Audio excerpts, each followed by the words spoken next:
Well,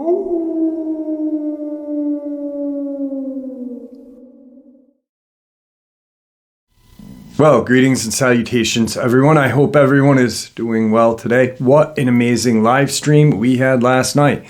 Thank you for those of you who tuned in last night. Great time. I hope next week we'll have some more people. They just get better and better, I feel like. You know, you guys get to meet me, I get to meet you. So anyway, today I have got a one person, one experience, one upload. Very seldom do I get that, and I'm excited to share that with you all today. So before we do that, a couple links. As you know, I rely on Patreon, PayPal, and my merch to help the channel to continue to grow and go. Links to Patreon and PayPal are in the description below. Merch is displayed directly under the video.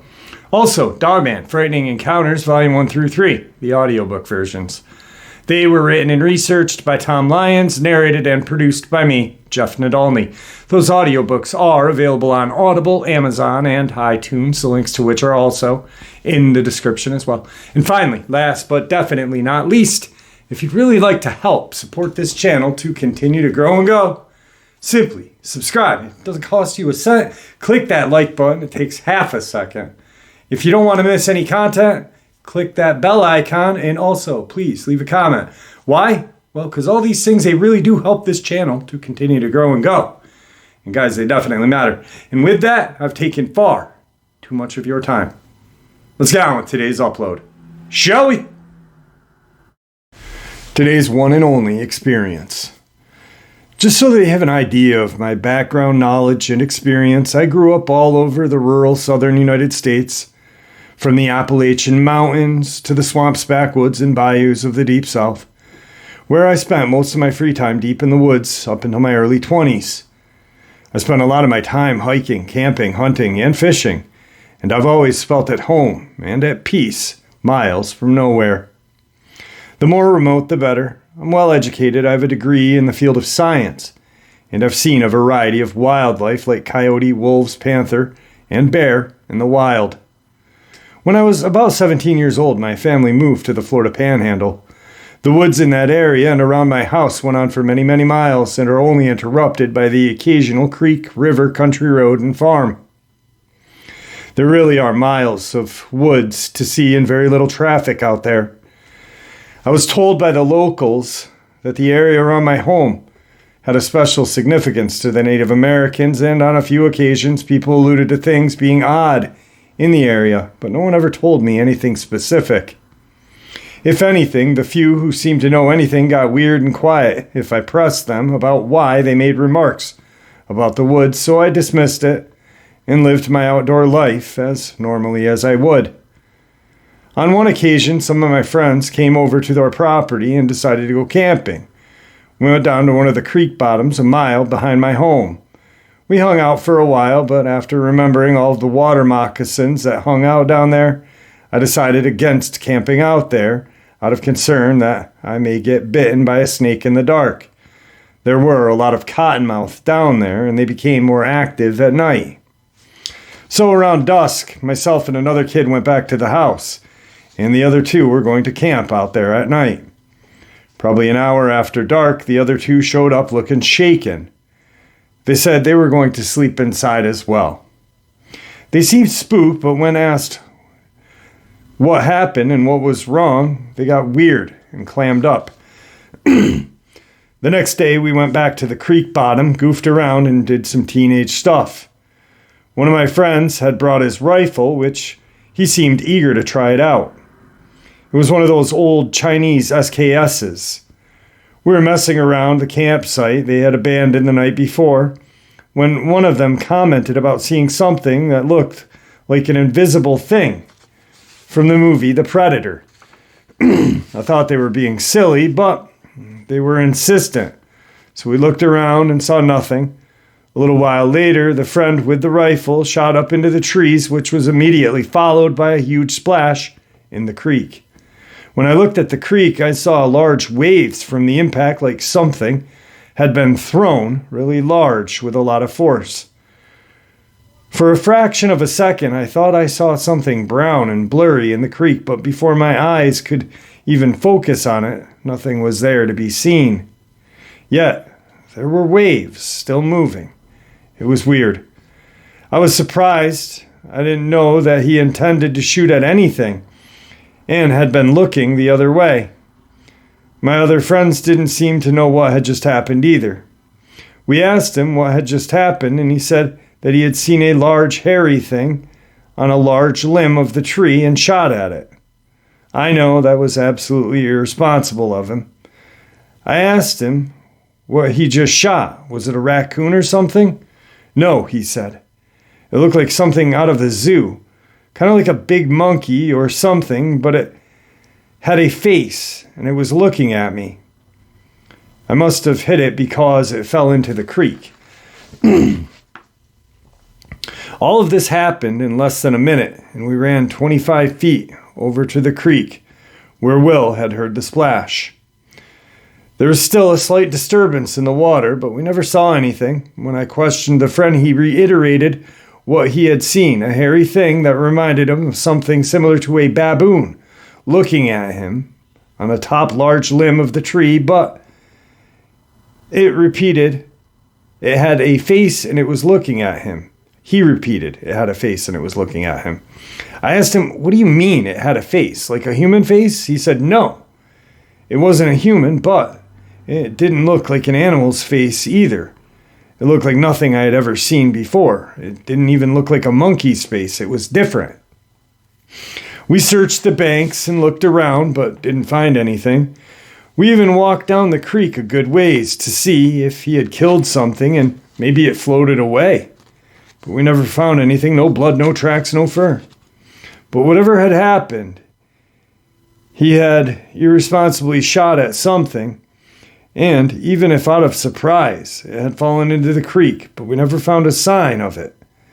It was shortly after this that things started to feel weird, a little eerie, and we called it a day. I never knew what to think of that event, and I think I had written it off as something had either just didn't make any sense, or some kind of crazy, or a very successful prank. I even asked the other two guys if they were screwing with me, and they swore up and down that they didn't know anything. One of them did see him fire the rifle, but didn't know what he was shooting at. He said that he had saw something fall in his peripheral, but when he looked into the creek, there was nothing there. Life continued on as normal, and I spent a lot of my free time hiking and exploring and looking for fishing holes off of that little creek. At some point in time after this, I started having weird experiences in the woods periodically. Sometimes, usually late in the day or at dusk, I would get this feeling like I was being watched. The feeling wasn't there most of the time. It would just happen on occasion. I started noticing that sometimes in the evening I would hear strange animal noises from the surrounding woods. A few times it sounded like blood-curdling screams. Once it sounded like the roar, and a few times it sounded like some type of odd bird-like cry, similar to that of a peacock.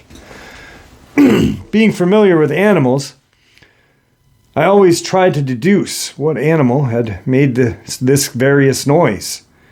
I concluded that the screams must have been a panther, that the roar was a bear, but peacock noises made no sense. There were 3 neighbors within the next mile and a half on that isolated road, and none of them had peacock. Then late one evening, I heard more of an intimidating scream than before. It just sounded bizarre and caused me a sense of fear and dread. The scream sounded like a woman being murdered. I don't know how else to describe it. It was high-pitched, shrilly and loud, but it seemed too loud and lasted far too long to be a human. I figured it must have been a panther, but it didn't feel right and sent chills down my spine. It was during this last bit of twilight before total darkness, and I heard my ass back home. Sometime after, the occasional sense of being watched and followed began to feel stronger and more malevolent. On a couple of occasions after, when I was out in the woods, I felt that I was not just being watched, but I was being hunted, and that my life was in danger. I I never saw or heard anything. The woods were always silent when this happened, and I always quickly made my way home, but made a point to walk, as I felt running may trigger a predator like a panther to chase me, if that's exactly what it was. Whatever it was, it felt like I was in imminent danger of death. It was a consuming feeling like nothing I had ever felt. One day during this time, my little brother and his friends came running excitedly to me and told me that two of them had seen a bear. Being that this area had been heavily hunted for many years, there are not supposed to be any bear anywhere near this part of Florida.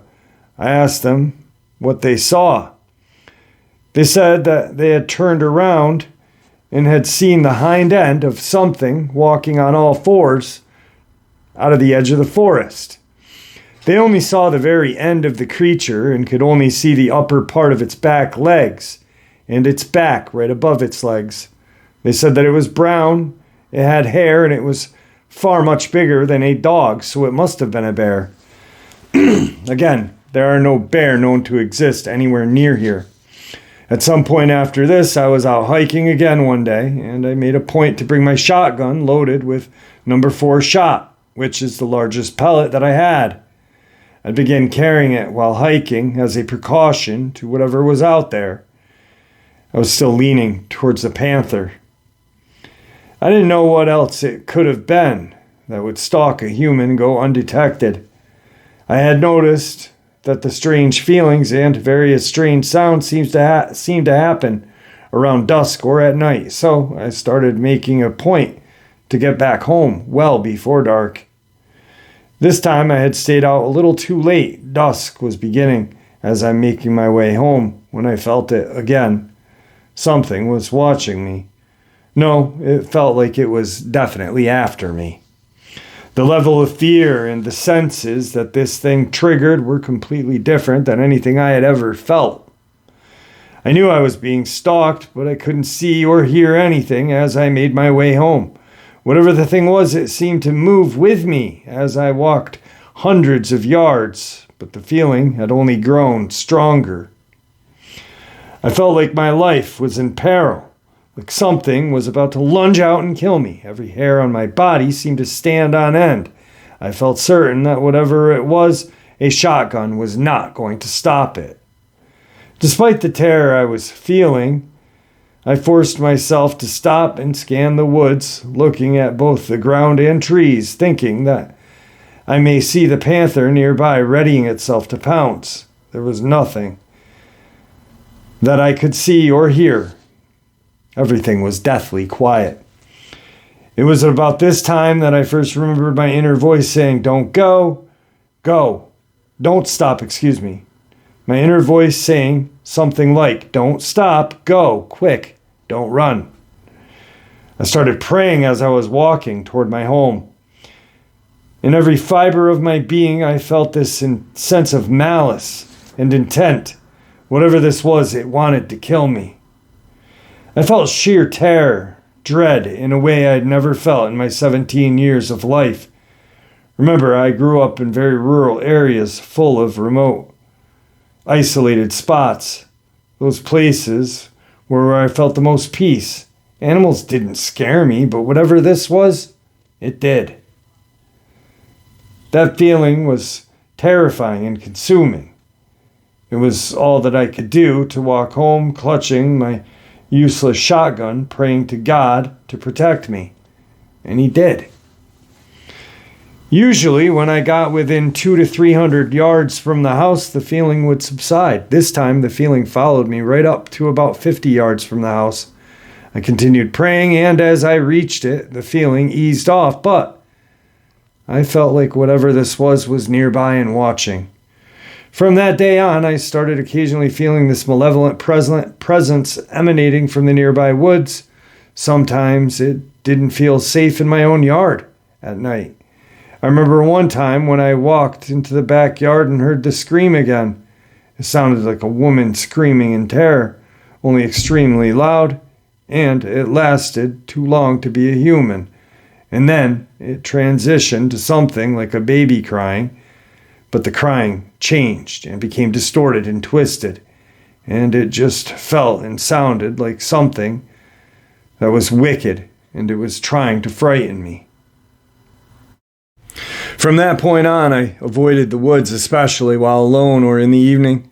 I turned to partying, trying to push the events from my mind. A year or two had passed without incident, and I had gotten too relaxed. Sometimes I'd get the occasional itch to go for a stroll at night. The moon was mostly full. The sky was clear with lots of stars. It was a bright, beautiful early autumn evening. I still had enough apprehension to stay out of the fields and woods, especially alone at night, so I decided to go for a walk down a rural country road. It was probably midnight. I had walked several hundred yards down the paved road, cut across the corner of someone's cow pasture to get to the dirt road. I'd gone through an electric fence and had made my way about 50 yards through a pasture when I heard something moving in an adjacent cornfield in the opposite side of the dirt road from that pasture. I stopped and listened and heard the sound of something big moving quickly through the corn rows. At first, I thought it may be a deer until I realized the steps and movements sounded bipedal and large. Several times it moved and then paused, then moved through the corn quickly again. After hearing that movement several times, suddenly the sound of movement was followed by the sound of a rabbit squealing. I instinctively crouched, peering into the darkness. Up until this moment, I had only been curious as to what kind of animal I had gotten close to. I had no way of fathoming what it was about to step out.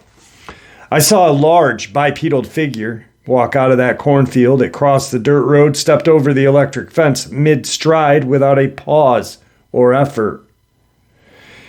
In the bright light of the moon and stars, I could make out some details. Its head had a significant wolf-like feature. A long snout and pointed ears. It was much taller than a human. I'd say 7 feet, possibly a little more. And it walked, leaning forward with its shoulders hunched forward, like it was slightly crouching. It was covered in fur, but the fur seemed thinner or shorter on much of its torso and arms. I remember noticing that it had very lean and powerful muscular build to this thing.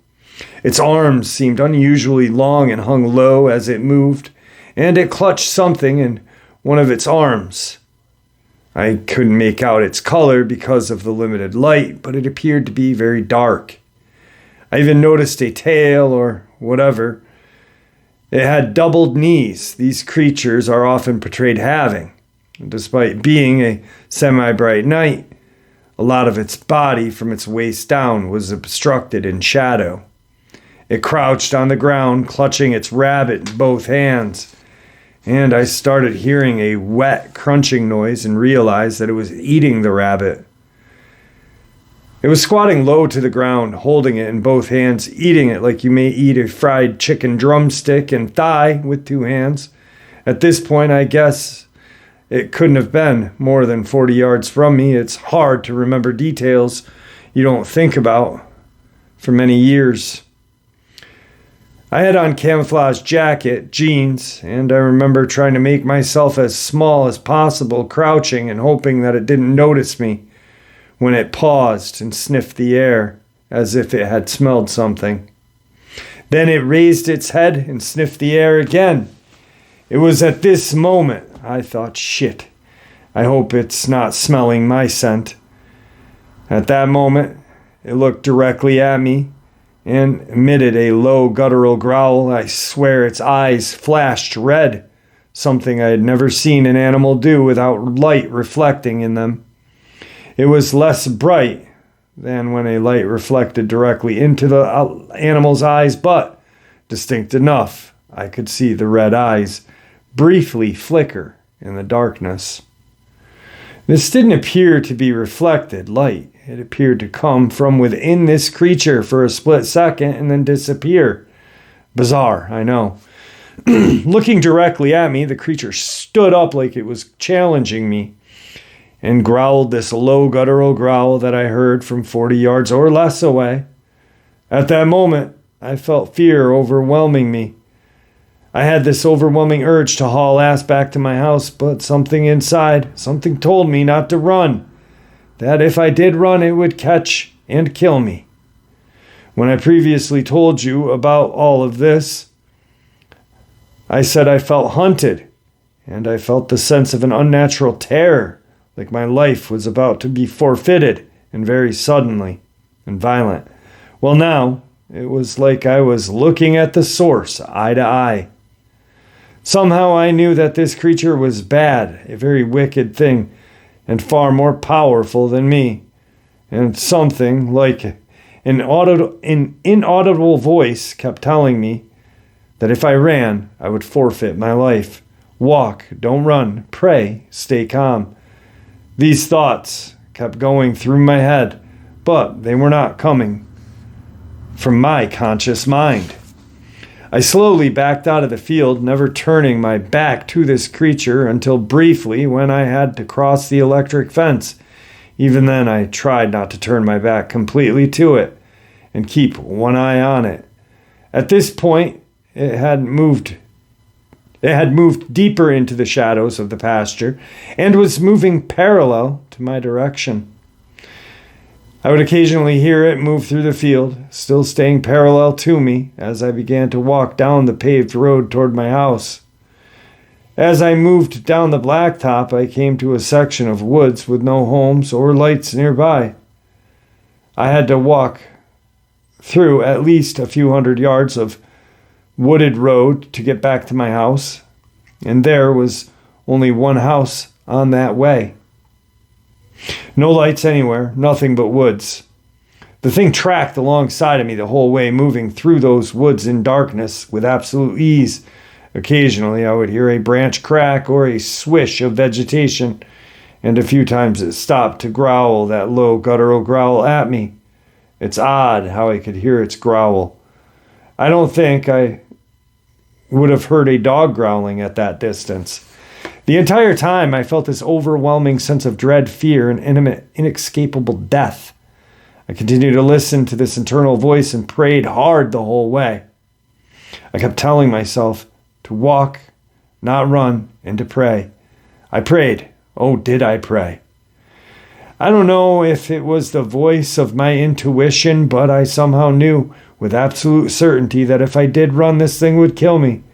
There was something symbolic about the act of fleeing from this evil, and I knew if I did, everything I knew was over.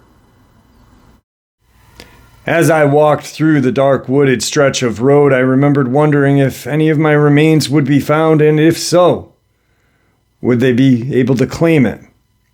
I kept feeling like I was going to be killed at any moment. Time seemed to drag on. It seemed to take forever until I got close to my house.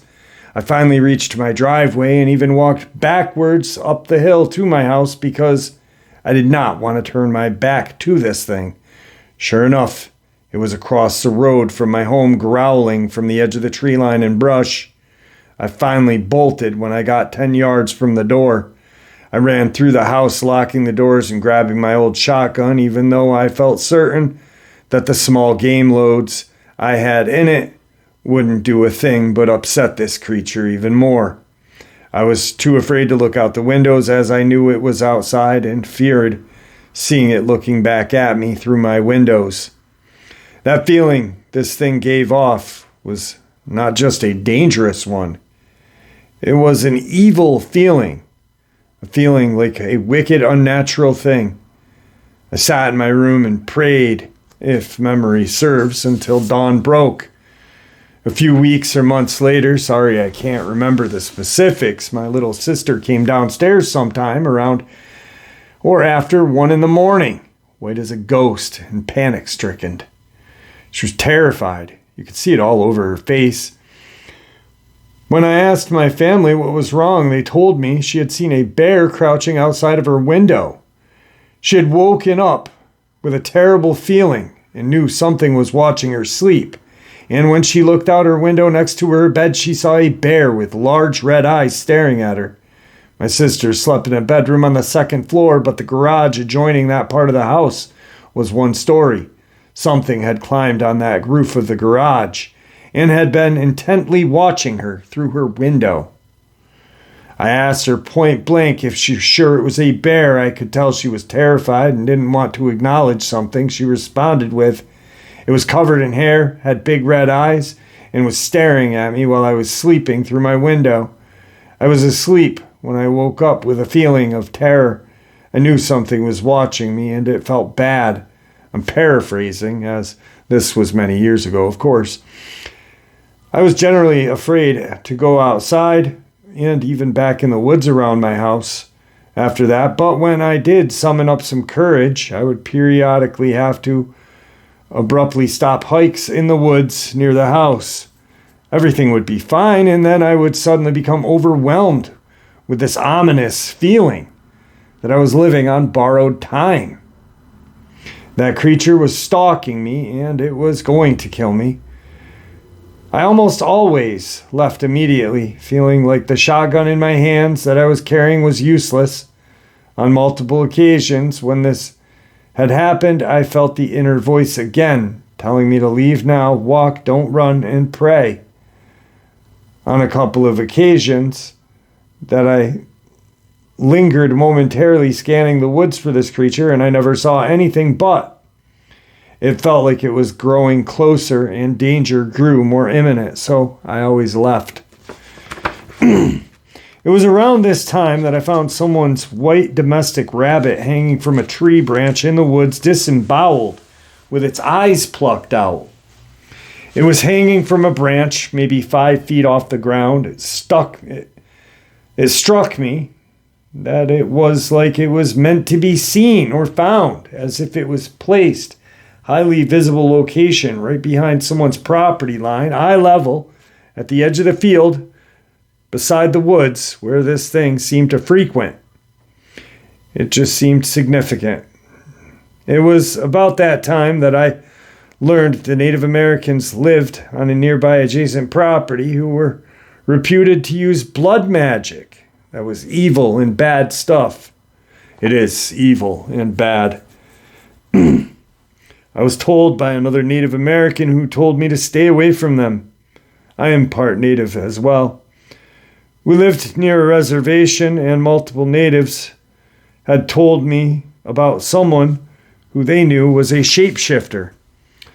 Someone who had reportedly demonstrated their ability to shift into animals, and they had ties to this family. A few times someone told me something like that they always acted like it was a taboo thing and they shouldn't be speaking about it. I don't know if that's relevant, but it feels like it all may be connected.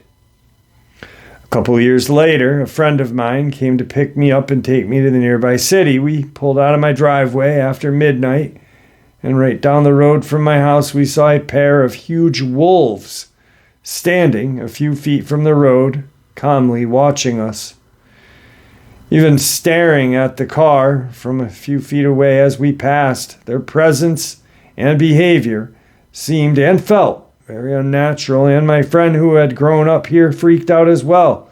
He was pale, sweaty, and started stuttering, telling me, "Those are wolves. Those are huge." The only wolves in Florida are a few red wolves, which almost always look like large coyotes. They have a reddish-brown coloring and are very small for a wolf. These individuals were silvery gray and black, and I guess they could have weighed somewhere between 180 to 200 pounds. One was smaller than the other, and when I looked at them, I instinctively knew they were a pair, male and female. The red wolves aren't present anywhere near this part of Florida's panhandle, and this was something entirely different. I questioned my uncle, a state biologist and outdoorsman, and he told me there were a few red wolves in Florida. They were nowhere near that size, and there were none around here. Similarly, there were I hate that word. Sorry. There weren't any with red eyes, roof-sitting, window-paring bears in the area, as all of the bears in the area had been hunted out many years ago. I don't know what the true nature of what I experienced was, but it always left me with a sense that it had a very strong supernatural element. Yes, these things had physical forms, but there was something more, something supernatural. My friend knew something, but he was too terrified that all he would tell me is the natives in the area and that part of the woods was special to them, and he always got a terrified look, clam up, and change the subject. He used to have a house in that immediate area and said strange things happened there. There was something bad around the house and something in those woods. He said that their house mysteriously burnt down one day while no one was home. They had to rebuild it, and it caught fire and burnt down a second time while no one was home. Whatever happened spooked him so much, they ended up buying a new home many miles away, and he was spooked to even think about it. When locals told me of natives who reportedly were shapeshifters, I began researching and learning that many tribes had beliefs in dark magic that would allow them to transform into something much like a skinwalker. These rituals are always dark rituals that involve blood, sacrifice, and some other dark or evil deeds. After that, I just stayed completely out of the woods around my house and didn't walk further than the barn behind the house at night. There will still be several incidents, more loud, piercing screams at night. Once or twice I heard a baby crying out in the woods during the middle of the night, as I thought to myself, that is no baby. Something's trying to lure me out there and mess with me. The sound changed from the very distinct sound of a baby into something wicked and unnatural, almost like an evil, twisted mockery of the sound of a baby crying. I felt that there was literally trying to mess with me, trying to instill terror, and let me know that it was there. One time, I had to talk to my brother and a friend out of going into the woods to look for the baby, and again, as soon as everyone agreed that there could possibly not be a baby crying that loudly in the woods in the middle of the night, the sound changed into something wicked which would curdle your blood. There was also another occasion where we heard puppies crying out from a ditch at the edge of the woods in the middle of the night. Once again, a couple of our friends wanted to rush out there and rescue the puppies, and once again, as I soon pointed out, that it couldn't possibly be puppies out there in the woods at night in BFE. The sound changed, and it was always wicked and terrifying. Almost like some evil thing was trying to recreate the most disturbing sounds it could. Shortly after this, I moved away and rarely visit that home, and all of my encounters of this nature ended when I left. Years later, that house was sold.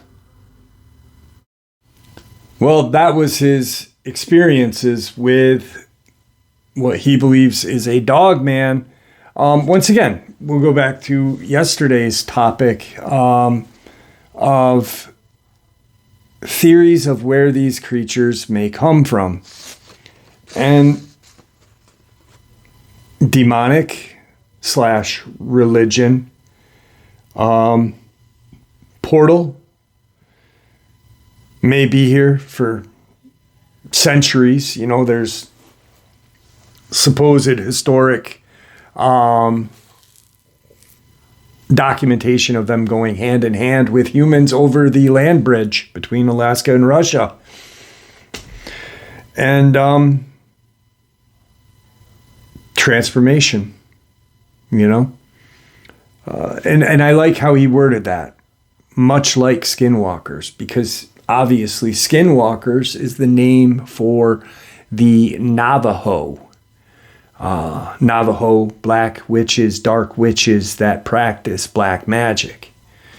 Shapeshifters, all Native Americans have their own version of the skinwalker, but they're not skinwalkers. You know what I mean? It's a phrase frequently thrown out to, I guess, just encompassing all shape-shifting creatures, which is not true. It's, in my eyes, kind of disrespectful to the Navajo. The Ojibwe have the bear walker, and I've talked about that thesis that I read about that. It was an amazing, it was an amazing 6-hour read, but it was really cool. So maybe that could be another theory or reason, or well, not reason.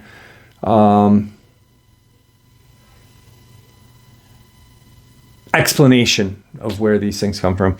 Anyway, there's more to this, but not encounter. This is very interesting, and I like that he attached this. There are a lot of thoughts and beliefs that I have about these dogmen that I think need to be shared.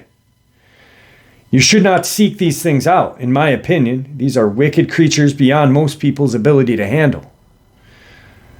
Number 2, I believe these creatures would love to kill us, if not eat us, but generally prevents them, or at least makes that difficult. If not eat us, but something generally prevents them. Sorry. I believe these creatures would love to kill us, if not eat us, but something generally prevents them, or at least makes that difficult. 3, these creatures have appeared in tangible bodies. They hunt and feed, and so it would make sense that they can be killed. However, I think attempting to kill one would take a lot of firepower, be extremely risky, and I have a feeling your problems would only get worse if you sought out one to kill it. Number 4, they would seem to have the ability to hide themselves from us exceedingly well. I've said that many times. Everything this guy's saying, we say on a daily basis on this channel. I say it when I go out in the woods. How do we not know that there's one? Actually, there's an amazing picture. I've got to share it with you guys. Not today, but I'll make a upload about it.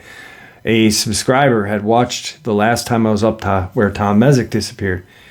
And he didn't do anything crazy with the video. He just made it black and white, slowed it down, and watched. And there almost appears to be a Sasquatch or something similar to that walking kind of behind where I was, off to the side when I turned and panned around. Pretty interesting. Anyway, back to this. Sorry. Number 5, along with their ability to go unseen, they also seem to be either so evil that their presence creates a supernatural terror, or B, they have the ability to project terror. I'd never felt anything like this in my life. It was not a normal emotion. Number 6, every time my life sense seemed to be in jeopardy, that voice popped up and very firmly, plainly told me exactly what to do. On a couple of occasions, it repeated itself when I didn't do what it said immediately, or things seemed especially dire. Up until that time in my life, I cannot remember ever having these voices talk to me like that, giving me instructions or telling me what to do. Personally, I think it was God or your guardian angel. Just right there, an amazing sentence. Just, wow. Just right there is powerful. If you really think about how powerful that statement is. Whether it's praying or rebuking something in the name of Christ, sincerely turning to God seems to offer protection from these things. I've heard more than one person praying aloud or even rebuking them in the name of Christ has great effect. I would encourage any Christ-filled Christian who is troubled by Dogman to react as if it was an evil spirit. Good advice. Good. We all need faith. But there was another, I don't even want to call him researcher, channel, whatever, actor.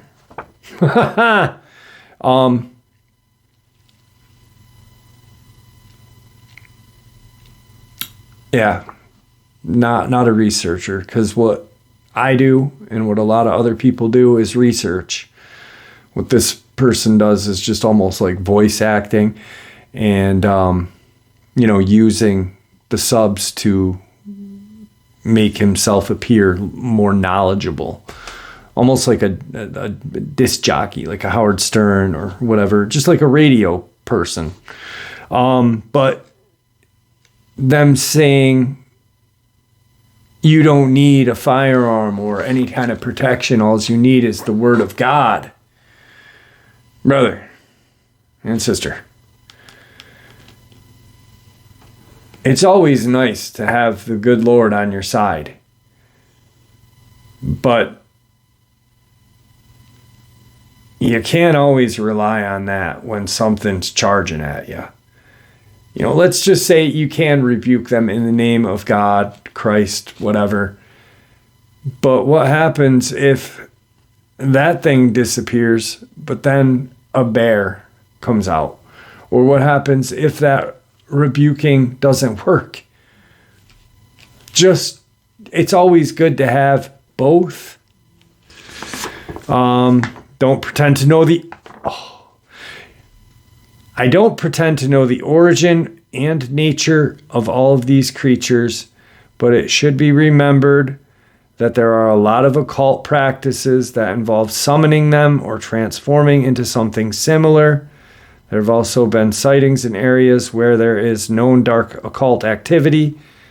Skinwalkers out west, Beast of Bray Road, the one associated with the Bell Witch, or the one I encountered, they seem to have some type of tie to dark occult magic and or graveyards. There are rules for the demonic. If these things do have a connection to the demonic, then they need some type of foothold or permission to harm someone or their possessions without suffering repercussions. It's possible that someone allowing creatures to continually instill terror in them is granting it a foothold to their doorway. 10. This creature and many others reported seem to have the desire to instill terror. In many other accounts, the more terrorized the person, the more behavior escalates. 11. These creatures go to greater pains to remain unseen, especially during the day. It seems like being seen somehow makes them vulnerable. I don't fully understand, but I think it's worth looking into. And last of all, there are recorded accounts of these creatures and other man-beasts stretching from police reports of today to accounts going thousands of years spanning the globe. To assume all of these people, including law enforcement, are making something up or mistaking dogs and bears for something else is ignorant and willful ignorant. Or is arrogance and willful ignorance, Great. I mean, just this guy really knows, he's really thought this out. 90% of people in the West live in populated areas, even those who do not live close to populated areas. Sure, maybe you went to a state or national park, but that's not like living in a remote BFE and spending all of your time outside farming, logging, hunting like some people do. A lot of people who do live like this have seen things but don't want to talk about them. Generally, either they are too scared or don't want the negative attention or judgment that it will bring. I hope that when someone tries to say people are mistaking bears, wolves, and coyotes for dogmen, they realize insinuating that would be ignorant. Thousands and thousands of reports spanning the globe for thousands of years. The purpose that is to assume someone who didn't witness the event has a superior understanding to all of those who witnessed the events. Last, I don't know, but I wonder if some people confuse Dogman with Bigfoot. A lot of the time, the described behavior will sound like the atypical behavior of Dogman, climbing on roofs, stalking humans, mimicking cries of people and animals, generally trying to terrorize people, if not actually harm someone. Most of the Bigfoot encounters I've heard of where they have actually seen the head of the creature know it's a Bigfoot. The Bigfoot just wants to be left alone, scare the person away, and at worst, maybe eat your pig. There are exceptions, of course, and I like that he put that. I really do, because they do. I think any creature wants to be left alone. But there are occasions when they do come in and they cross that threshold to instill terror. Dogman, on the other hand, from things I've experienced, there is nothing good about it. It is very sentient and cunning. Sentient and cunning. Yeah, I mean, I agree with a lot of what he said. And right here, perfect example. Jeff, what do you mean you agree with a lot of what he said? I mean, it sounded all great to me.